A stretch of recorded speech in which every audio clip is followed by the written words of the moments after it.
The morning sun cast long shadows across the pristine tarmac of Los Angeles International Airport's private aviation terminal. Dr. Maya Richardson's black Tesla Model X pulled up to the security checkpoint at exactly 6:45 a.m. She was running right on schedule, as she always did.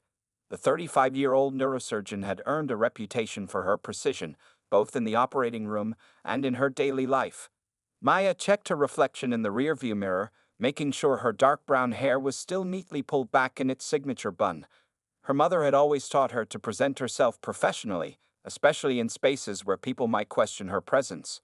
She straightened her cream-colored Burberry blazer and gathered her leather briefcase containing her medical documents and travel papers. As she stepped out of her car, the cool morning air carried the familiar scent of jet fuel. Maya had taken this same private flight route dozens of times over the past year, flying between Los Angeles and New York to perform complex pediatric surgeries. Today's case was particularly urgent. A 7-year-old girl with a rare brain tumor needed her expertise within the next 12 hours. The security guard, Thomas Webb, stood at his post, watching Maya approach. He was a man in his mid-50s with graying hair and a stern expression that seemed permanently etched onto his weathered face. His eyes narrowed as they followed Maya's every move, his hand instinctively moving to rest on his security belt. Maya noticed his reaction. She had seen it countless times before.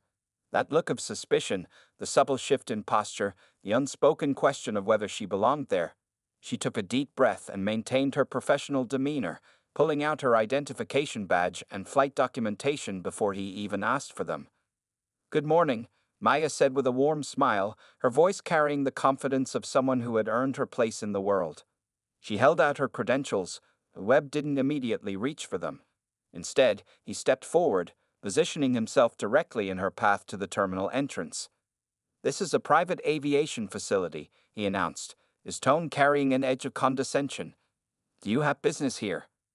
Behind Maya, a white couple in their 60s walked up to the checkpoint. Webb glanced at their direction and gave them a friendly nod, waving them through with barely a glance at their documentation. The contrast wasn't lost on Maya, but she remained composed. "Yes, I'm Dr. Maya Richardson. I'm scheduled for the 7:30 a.m. flight to New York," she replied, still holding out her credentials. "I'm performing emergency surgery at Mount Sinai this afternoon." Webb finally took her documents. Rather than giving them a quick review like he had done for other passengers, he began scrutinizing each page with exaggerated care. He flipped through her medical license, pilot manifest, and hospital board member ID multiple times, holding them up to the light as if checking for counterfeits. "These look a bit unusual," he muttered, more to himself than to Maya. "Not what we typically see here." He pulled out his phone and began taking pictures of her documents, something Maya had never seen him do with other passengers during her many trips through this terminal. The sound of a private jet's engine spooling up filled the air as Maya checked her watch. 6:52 a.m. She needed to board soon to maintain her strict schedule. The young girl in New York was counting on her, and every minute of delay meant more time under anesthesia for her patient. "Is there a problem?" Maya asked calmly, though she knew exactly what the problem was. She could feel her phone buzzing in her pocket, probably the flight crew wondering why she hadn't checked in yet. They knew her as one of their most reliable passengers. Webb's response was to radio for his supervisor, speaking in a tone that suggested he was dealing with a security threat rather than a distinguished doctor. "Yeah, we got a situation at the main gate. Going to need additional verification on some documentation. Subject is attempting to access the private terminal." Maya stood perfectly still, her posture straight and dignified. She thought about all the children she had helped, the lives she had saved, the barriers she had broken as one of the few black female neurosurgeons in the country. This was just another obstacle, another moment that required her to be twice as professional, twice as patient, twice as composed. The morning sun continued to rise behind her, and in its light, Maya's shadow stretched long across the ground, reaching past Webb and touching the terminal door. The door she knew she would eventually walk through, just like she had walked through every other door that people had tried to close in her face. The tension at the security checkpoint grew thicker as more passengers arrived. Webb continued to hold Dr. Maya Richardson's documents, making a show of examining each page while other travelers streamed past them. A young white businessman hurried through with just a quick flash of his ID. An elderly couple received warm smiles and casual waves, but Maya remained stuck at the gate, watching precious minutes tick away. How did you say you got access to this terminal? Webb asked, his voice dripping with doubt. He held up her hospital board member ID card. Because I've worked here 15 years, and I'd never seen credentials quite like these. Maya took another steady breath, keeping her voice level and professional. As I mentioned, I'm a board-certified neurosurgeon. I fly this route regularly to perform emergency surgeries. She pulled out her phone and opened her email. I can show you my flight history and the hospital's authorization letters. Webb waved his hand dismissively. Anyone can fake emails these days. He looked at her designer blazer and expertly tailored pants with obvious suspicion. And anyone can buy fancy clothes. Doesn't mean they belong in a private terminal. A small crowd had begun to gather nearby, other passengers and airport staff watching the scene unfold. Some looked uncomfortable, others merely curious, but none stepped forward to help. Maya noticed a flight attendant she recognized from previous trips watching from the terminal door, her face creased with concern. Sir, Maya said, her patience remaining intact but her tone growing firmer, I have a 7-year-old patient waiting for emergency surgery in New York. Every minute we spend here puts her at greater risk. She reached for her phone again. Would you like to speak with the chief of surgery at Mount Sinai? Or perhaps the pilot who has flown me on this route dozens of times? Webb's face reddened. Now you're telling me what to do. He took a step closer, using his height to try to intimidate her. Listen here, we get all kinds of people trying to sneak into this terminal. People who think they can just walk in here like they own the place. People who don't understand that this is a restricted area for legitimate private jet clients. Maya started recording the interaction on her phone, holding it steady at her side. Years of performing delicate brain surgery had given her hands an almost supernatural stillness. I understand completely that this is a restricted area, she replied. That's why I have all my documentation ready, as I always do. Perhaps you could explain why other passengers aren't receiving this level of scrutiny? This question made Webb even angrier. Are you accusing me of something? He demanded, his voice rising. Because I'm just doing my job, making sure unauthorized persons don't slip through. The flight attendant who had been watching finally disappeared inside the terminal. Maya knew she was probably alerting someone to the situation. Meanwhile, her phone kept buzzing with messages from the medical team in New York, asking about her estimated arrival time. I'd like to speak with your supervisor, Maya said calmly, though her heart was racing with worry about her patient. And I need my documents back, please. Oh, you'll speak to my supervisor, all right, Webb snapped, still holding her credentials hostage. He grabbed his radio again. In fact, I'm going to have security do a full background check. Can't be too careful these days, lot of sophisticated scams going around. Maya stood her ground, thinking about the young girl waiting for her in New York. She thought about her own father, who had faced similar situations throughout his medical career. He had taught her that dignity was her best armor, and that some people's ignorance was their own prison. Just then, the terminal door burst open. A man in a crisp suit came rushing out, his face showing a mix of recognition and horror as he took in the scene. It was James Turner, the terminal manager, someone Maya had met many times during her frequent flights. Dr. Richardson, he called out, already apologizing with his eyes. I am so sorry for this delay.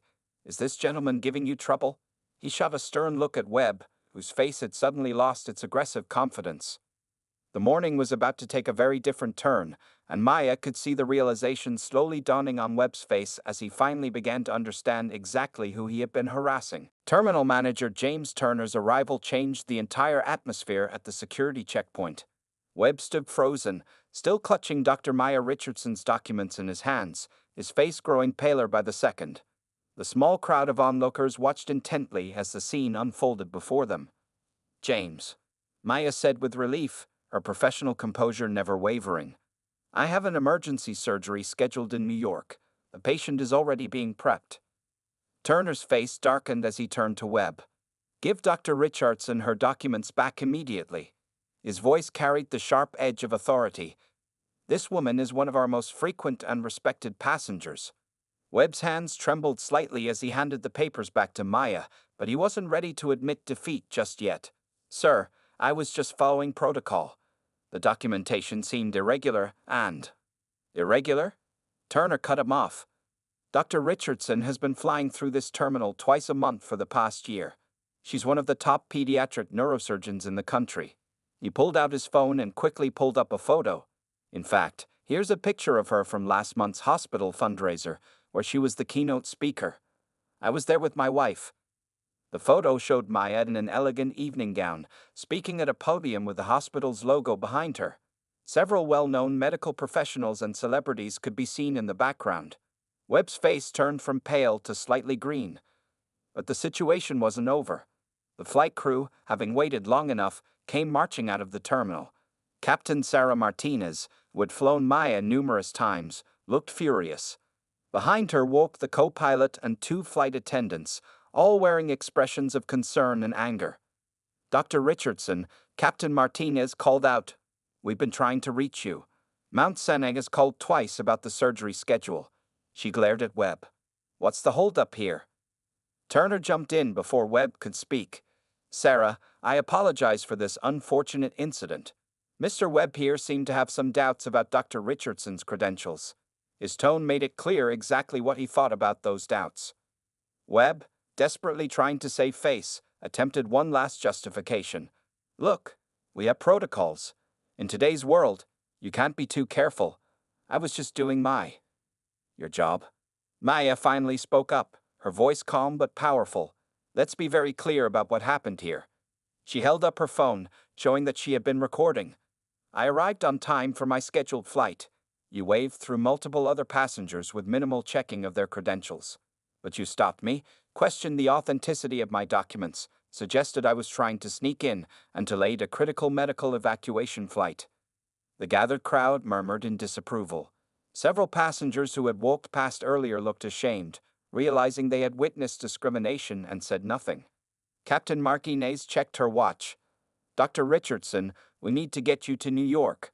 The hospital's team is waiting." She turned to Turner. "James, I'll be filing a formal complaint about this incident. This kind of behavior is unacceptable." Turner nodded greenly. "I'll be launching a full investigation immediately." He looked at Webb. "You're suspended, effective immediately. Please turn in your security badge." Webb's face contorted with panic. "But sir, I have a family to support. I've worked here for 15 years. Maya, gathering her belongings, paused for a moment.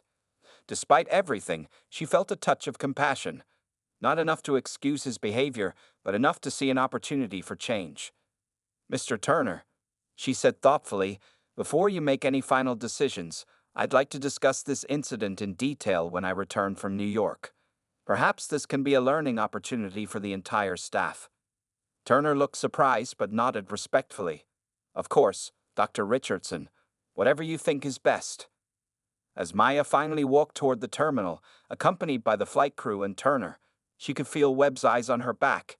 Behind her, she heard him sink heavily into his security booth chair, the weight of his actions finally settling on his shoulders. The morning sun had risen fully now, washing the entire scene in bright, revealing light. Inside the private terminal, the atmosphere crackled with tension as James Turner led Dr. Maya Richardson and the flight crew through the luxurious waiting area. Other passengers who had witnessed the scene outside whispered among themselves, some looking embarrassed, others pulling out their phones to search for information about the doctor they had just seen being discriminated against. "Dr. Richardson," Turner said, his face still red with shame, "I had no idea you were being delayed. I was in a board meeting when Sarah called." He gestured to Captain Martinez, who was walking beside them. "If I had known." Maya raised her hand gently to stop his apologies. "What matters now is getting to New York." She checked her phone, reading a new message. "The surgical team has managed to delay the procedure by 30 minutes, but we can't waste any more time." Just then, the terminal's glass doors swung open, and an elegant older man in a sharp suit walked in. Dr. William Richardson, Maya's father and the chief of surgery at Los Angeles General Hospital, strode purposefully toward the group. His presence commanded immediate attention, and several passengers recognized him from medical fundraisers and news coverage. "Maya," he called out, his deep voice carrying across the terminal, "I got your text." He hugged his daughter briefly, then turned to Turner with a stern expression. James, I thought we had addressed these issues after the incident last year with another passenger. Turner's face fell even further. Dr. Richardson, sir, I assure you this is not a regular occurrence. Mr. Webb's behavior today was completely unacceptable, and he's been suspended pending investigation. The older Dr. Richardson nodded gravely. My daughter has been saving children's lives at this hospital and across the country for the past decade. She completed her residency at Johns Hopkins, graduated top of her class at Harvard Medical School, and now serves on the hospital board alongside both of us. His voice carried years of both pride and weariness, and yet she still faces this kind of treatment. Maya touched her father's arm gently. Dad, we'll handle this when I get back. Right now, there's a little girl in New York who needs my help. She turned to Captain Martinez. Sarah, are we cleared for takeoff? Yes, Doctor, the captain replied. We've received priority clearance from air traffic control. We can make up some time in the air. A young flight attendant rushed up with Maya's favorite tea in a travel mug. She had flown with them enough times that the crew knew her preferences. The small gesture of kindness brought a smile to Maya's face. Meanwhile, the terminal's TV played a news segment about a groundbreaking surgery Maya had performed last month, saving twins with a rare neurological condition. Several passengers who had walked past her at security now watched the screen with dawning recognition and shame. Dr. Richardson, Turner said, gathering his courage, I want you to know that we'll be implementing immediate changes in our security protocols. This should never have happened, and it won't happen again. Maya adjusted her blazer and picked up her medical bag. I appreciate that, James. And when I return, I'd like to be part of those changes. Sometimes the best way to fight ignorance is through education. She paused thoughtfully. Perhaps Mr. Webb could benefit from learning about the diverse professionals who use this terminal regularly. Her father smiled proudly. Even in this situation, his daughter was thinking about how to create positive change. It reminded him of her mother, who had faced similar challenges as one of the first black female surgeons at their hospital 30 years ago. As Maya walked toward the private jet with her flight crew, other passengers and staff members stepped aside respectfully. The same people who had ignored her predicament earlier now watched with admiration and regret. Through the terminal's large windows, they could see Webb still sitting in his security booth, head in his hands, as his supervisor collected his badge and radio. The morning's events had revealed more than just Maya's prestigious position. They had exposed the lingering prejudices that even accomplished professionals like her still faced. But as she climbed the stairs to the private jet, Maya's mind was already focused on her young patient in New York. She had learned long ago that the best response to prejudice was excellence, and she had a life to save. The next few hours brought a whirlwind of activity to the private terminal.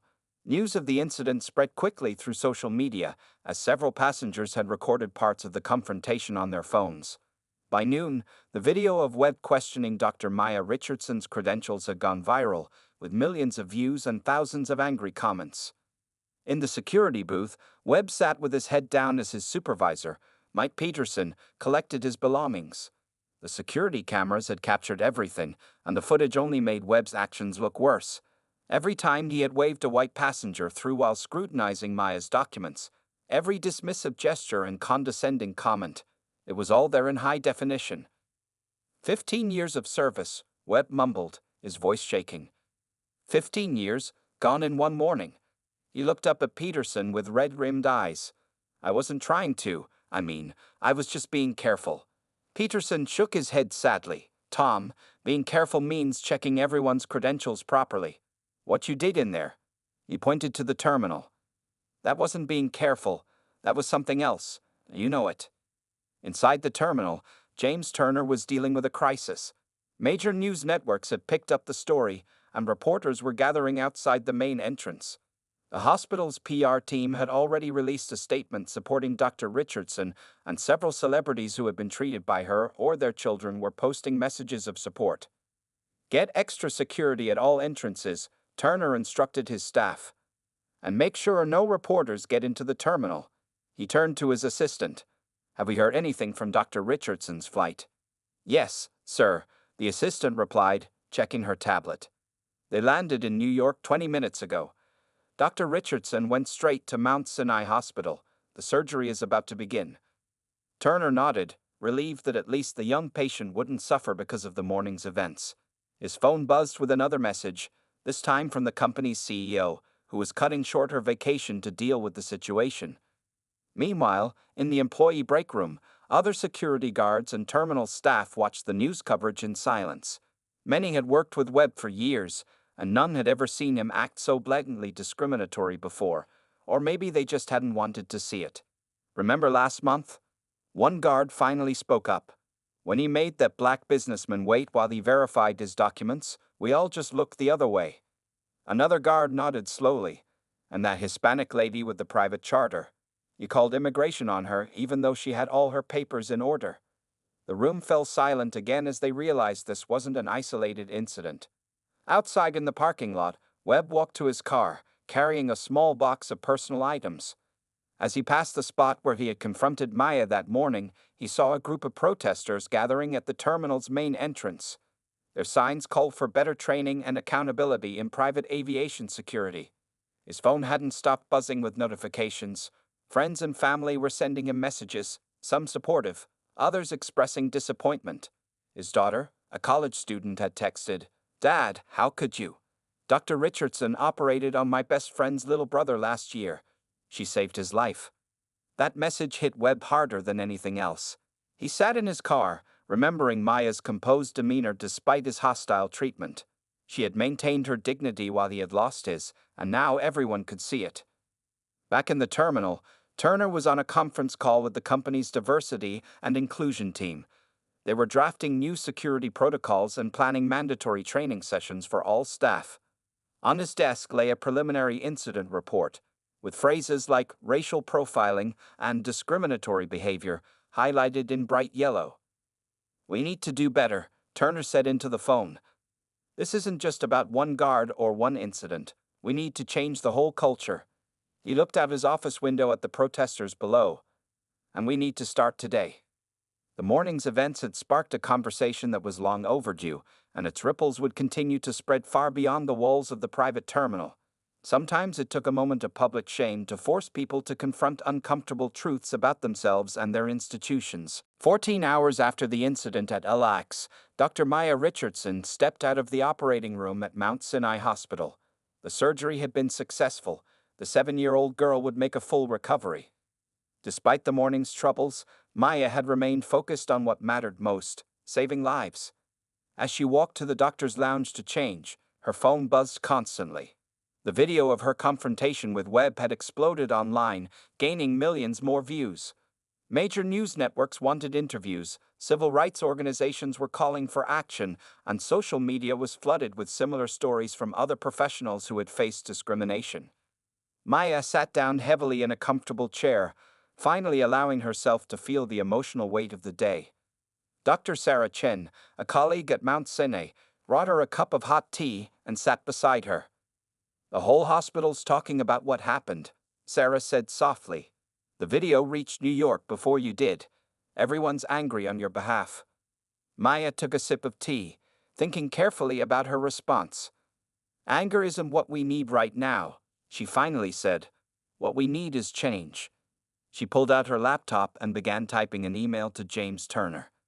Instead of calling for Webb's termination, as many online were demanding, Maya proposed something different. She suggested a comprehensive training program for all terminal staff, focusing on unconscious bias and cultural sensitivity. She offered to help develop the curriculum, drawing from her own experiences and those of other professionals. "Are you sure about this?" Sarah asked, reading over her shoulder. "That guard humiliated you in front of everyone. You have every right to demand his firing." Maya continued typing. "Firing one person won't solve the bigger problem. If we want real change, we need to address the root causes." She paused, remembering something her mother had told her years ago. Sometimes the best way to fight ignorance is to educate. Back in Los Angeles, Turner received Maya's email during an emergency board meeting. The company's executives had gathered to discuss damage control, but Maya's proposal offered something better: a chance for genuine improvement. "Dr. Richardson wants to help us create a training program," Turner announced to the room. He read parts of her email aloud. "This incident, while painful, presents an opportunity for positive change. Let's use it to build a more inclusive environment, not just in our terminal, but across private aviation. The board members exchanged looks of surprise and relief. They had expected a lawsuit, not an offer to help them improve. One of the executives spoke up. "She's willing to help us after how she was treated." Meanwhile, Maya finished her email and started a social media post. She wanted to address the thousands of people commenting on the viral video. Her message was clear and powerful. "This morning, I faced discrimination while trying to board a flight to perform emergency surgery. Thanks to my incredible flight crew and the terminal manager's intervention, I made it to New York in time to save the young girl's life. But this isn't just about me. It's about every professional who has faced similar treatment, every person who has been judged by their appearance rather than their abilities. I've been asked what consequences the security guard should face. My answer is this: I want him, and others like him, to learn and grow. The private aviation company has agreed to implement comprehensive bias training for all staff. I'll be working with them to develop this program, sharing my experiences to help prevent similar incidents in the future. Change doesn't come from punishment alone. It comes from education, understanding, and a willingness to do better. Let's turn this negative experience into a positive force for change."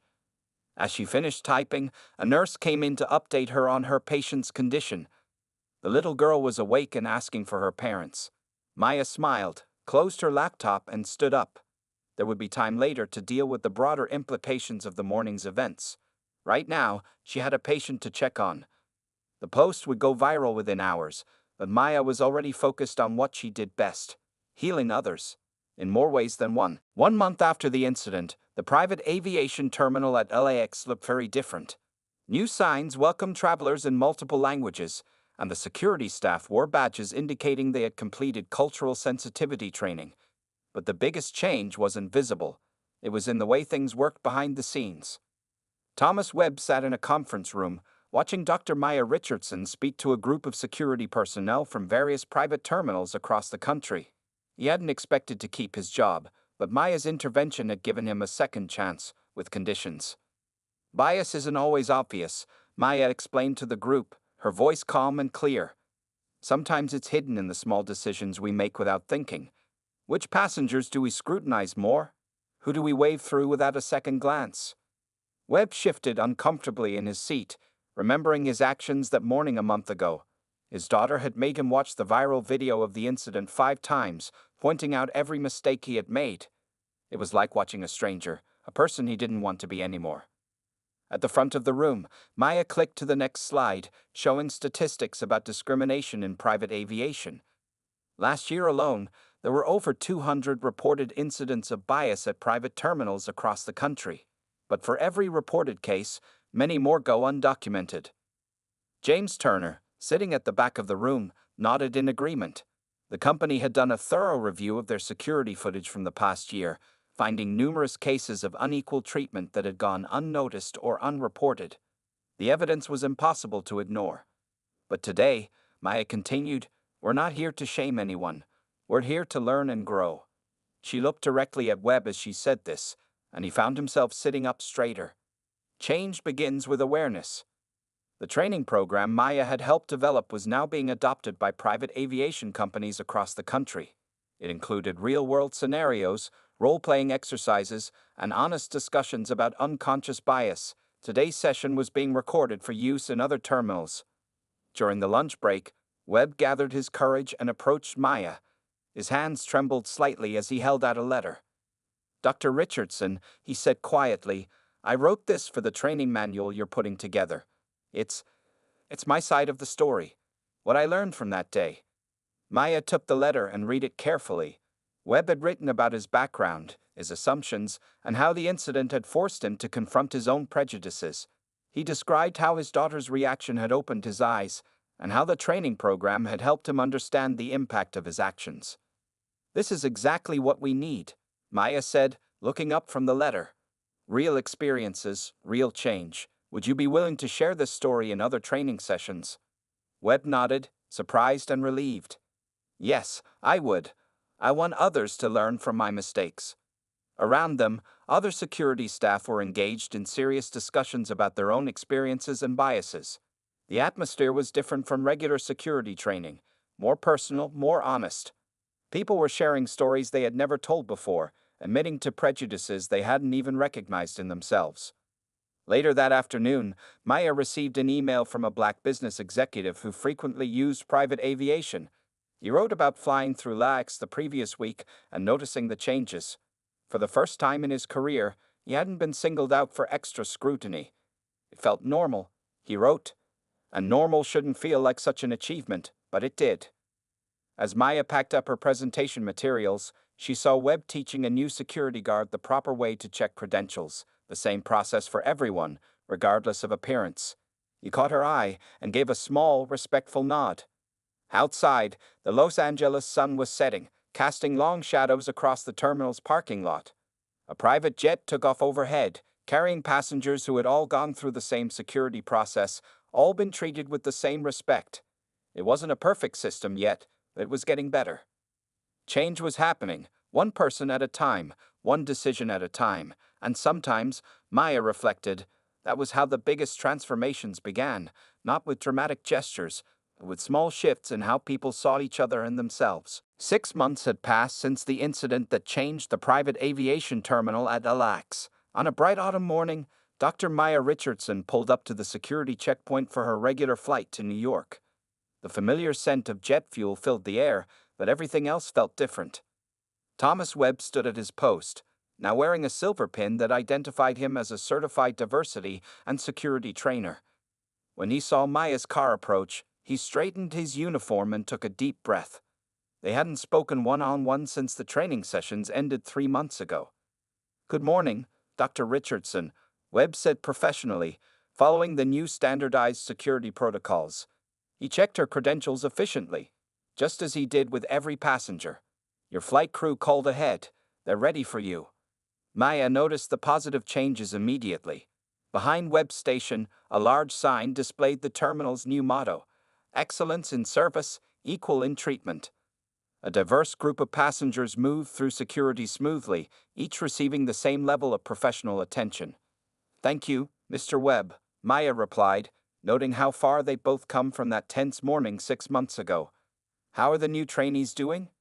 Webb's face brightened slightly. After completing his own sensitivity training, he had become one of the program's most dedicated instructors.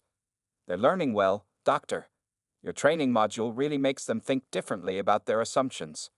Inside the terminal, James Turner was giving a tour to executives from other private aviation companies. The LAX terminal had become a model for change in the industry. Their new security protocols and training programs were being adopted nationwide. "Dr. Richardson," Turner called out warmly. "Perfect timing. These gentlemen were just asking about the architect of our new training program."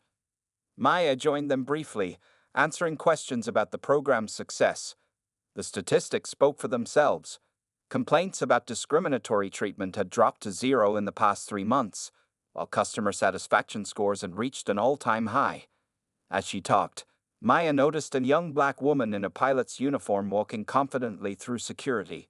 Webb processed her credentials with the same professional courtesy he showed everyone else. The pilot caught Maya's eye and gave her a subtle nod of appreciation. She knew the story that had led to these changes. The real success, Maya told the executives, isn't in the numbers. It's in the daily experiences of people who no longer have to prove they belong here. She checked her watch, knowing her patient in New York was waiting. "Excuse me, gentlemen, I have a surgery scheduled." Walking to her gate, Maya passed the wall that now displayed photographs of various professionals who regularly used the terminal, doctors, executives, pilots, and entrepreneurs of all backgrounds. Her own photo was among them, but more importantly, the wall showed newcomers that they weren't alone. At the gate, Captain Sarah Martinez waited with her crew. "Another success story coming in," she told Maya with a smile. "Remember that young girl you operated on 6 months ago? Her mother just booked a flight through here. She's now training to become a doctor, inspired by you." As Maya boarded the plane, Webb approached the gate with a small package in his hands. "Dr. Richardson," he called out, "before you leave, I wanted you to have this." Inside the package was a framed copy of the terminal's new security training manual. On the cover was a quote from Maya's viral social media post. "Change comes from education, understanding, and a willingness to do better." Below it, Webb had written a personal note. "Thank you for teaching me how to see differently." Maya accepted the gift with grace, remembering how differently this scene had played out 6 months ago. "We all learned something, Mr. Webb. The important thing is what we do with those lessons." As her plane took off into the morning sky, Maya looked down at the terminal growing smaller below. 6 months ago, it had been the site of an ugly incident. Now it was a place of transformation, proving that even the most painful moments could lead to positive change. The terminal had become more than just a building. It was a symbol of what could happen when people chose education over anger, understanding over judgment, and progress over punishment. As Los Angeles faded into the distance, Maya smiled, knowing that sometimes the best response to prejudice wasn't just proving people wrong, it was helping them learn how to be right.